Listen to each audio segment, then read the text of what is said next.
अरे नमस्कार सर जी। अरे नमस्ते नमस्ते रमेश बाबू, कैसे हैं? ठीक है सर। वाह वाह, प्रभु की कृपा है। मतलब काम काज खेती बाड़ी सब बढ़िया चल रहा है। जी सर जी, थोड़ा बहुत जमीन है उसमें खेती बाड़ी हो जाती है। अब बाकी बात जो समय मिलता है ना, ये मालिक का मजदूरी कर लेते हैं। बस ऐसे ही जिंदगी चल रहा है। इंसान को जो है ना हर काम दिल से करना चाहिए।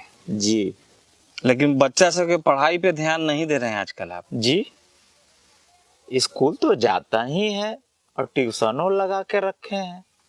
आता है स्कूल सब, लेकिन रेगुलर नहीं आता है। मतलब कि सरकारी विद्यालय जो है ना 250 दिन खुला रहता है साल में, लेकिन ज्यादातर बच्चा जो है ना 150 दिन आता है, और उसमें आपका भी बच्चा शामिल है। बेटा तो हमारा नालायक निकल गया, लेकिन बेटी तो। देखिए रमेश जी, बेटा और बेटी दोनों को पढ़ाना बहुत ज़रूरी होता है। अच्छा रमेश जी, एक बात बताइए, यदि कोई जानवर आपका आवारा निकल जाए तो क्या करते हैं? उसको खुला छोड़ देते हैं? अरे नहीं सर, उसको नाथते हैं, मतलब सीधा करते हैं। मतलब कि जानवर को सही करते हैं, जिसके साथ आपको 5-10 साल रहना है, लेकिन बेटा को सही नहीं करते हैं, जिसके साथ आपको पूरा बुढ़ापा बिताना है। और आपकी बेटी तो पढ़ने में भी तेज है, लेकिन उसको आप लोग घर के कामकाज में फंसा के रखे रहते हैं। हम लोग किसान हैं सर जी, खेती बाड़ी का भी काम काज रहता है। अरे उस काम में आप लोग बच्चों की मदद सुबह शाम या छुट्टी के दिन में भी तो ले सकते हैं, है कि नहीं? ये तो हो सकता है। और सबसे आश्चर्यजनक बात बताएं, जी, आपके टोले में अगर किसी एक घर में शादी हो रही हो तो पूरे टोले के बच्चे 4-4 दिनों तक स्कूल नहीं आते हैं। क्या कह रहे हैं सर जी? लीजिए, आपको ये भी नहीं पता है कि आपके बच्चे कब स्कूल जाते हैं और कब नहीं जाते हैं। अच्छा ये बताइए, गेहूं के बीज को सिर्फ खेत में गाड़ दिया जाए तो फसल तो बहुत बम्पर होगी। नहीं सर जी, ये कैसे हो सकता है? गेहूं की खेती करने में पूरे 150 दिन लगते हैं।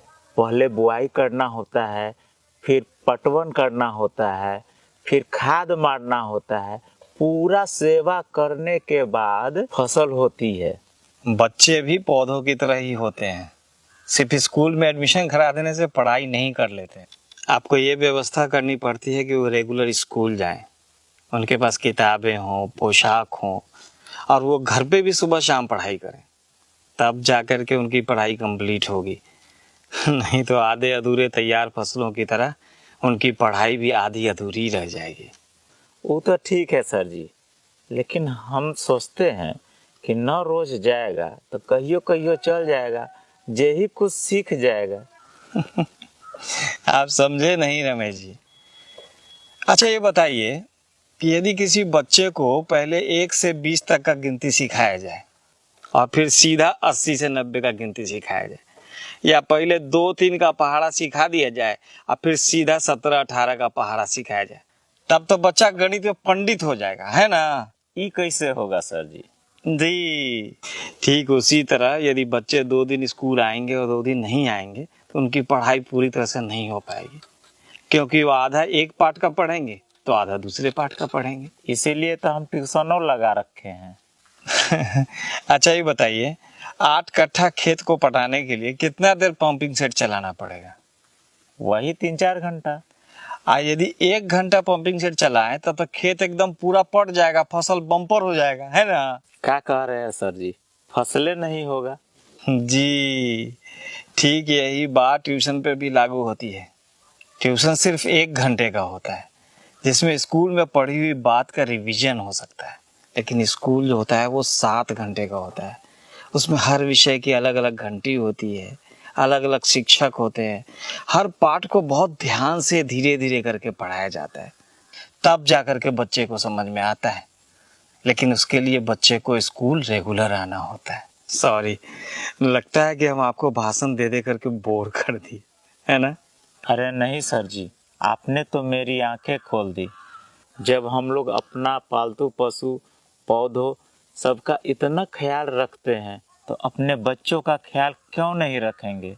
वैसे कहते हैं ना सर जी कि पूत सपूत त का धन संचय और पूत कपूत तो का धन संचय।